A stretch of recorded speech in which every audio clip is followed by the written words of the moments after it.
Welcome back. In this video I tidy up the fuel tank and finish the exhaust system off. So here I've just got a puller to try to pull this dent out. It does come out a little bit, but the tank is actually quite thick and I didn't want to mess with it too much. So I've decided that what I want to do now is strip this paint off, and I'm going to go for the rustic patina type look. So I haven't quite decided yet, but at this stage, yeah, it's leaning towards patina, and I'll let it rust up a bit and then clear coat it. So, paint stripper, you know, this is nothing special, just a normal paint stripper. It does an awesome job, probably like any paint stripper. It's fairly cheap and easy, but it is very dangerous as well. So, I'm doing this outside. You can see I've got gloves, glasses, and so on, and just taking my time and just scratching the paint off as it comes off. Gives it a nice clean look. It's probably a bit better than trying to sand it, and a bit healthier too, I would think. I'm using a high powered hose, and you can see that I'm standing back a bit obviously because I don't want to spray it back on myself. Giving it another go to get the other bits off, and giving it another spray down, and the stripper seems to come off really well with water. So here it is here, one side's really clean. There's those couple of dents on the other side which I pulled out a little bit. And then what I've done is I want that for the patina, I've got my old little sander to give it like that sanding type look and to smooth the colours out. And you can see those dents actually blend in pretty good. So that's pretty much done.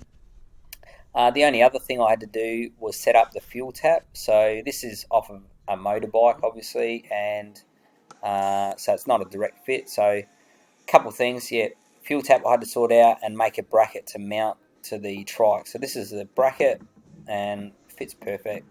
I'll just weld that to the Trike, and this is the other end to the single bolt that holds the tank on. So I'm drilling a hole. It's probably about a 1/2 inch hole. Put a nut in there, which I've done quite a few times. You've probably seen before. TIG weld that up, and then that gives it a lot more strength rather than just trying to drill and tap into a thin tube. So just a bit of TIG work around here, wire brush it off, and that is good to go. As I say, the last thing was just setting up the fuel tap. So I've just cut a little bit of tube, and I've got it on low amperage because it's quite thin, and I'm welding this into the tank. So given that the original tank is brazed in this spot, so I've got a wet rag around there because I don't want to melt that brazing, and just tigging it in. So that should be fine. And from there I'll put a fuel line, a isolator valve, and a filter going to the engine. So that should all work pretty good. And then from here I then look at finishing the exhaust. So just cutting a bit of metal here to create a small cone, because I'm going from 1.5 inch, or the muffler I bought is 2 inch down 1.5 inch. So this is 1.5 inch to 1.25 inch.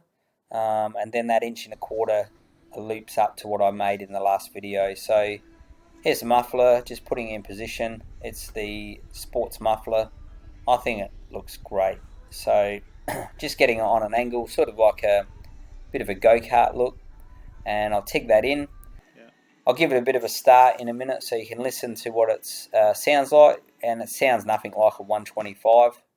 And then the next video will be tidying up the seat, because I think the seat just isn't right, finishing the welding, and I should be getting quite close then to giving it a bit of a test run.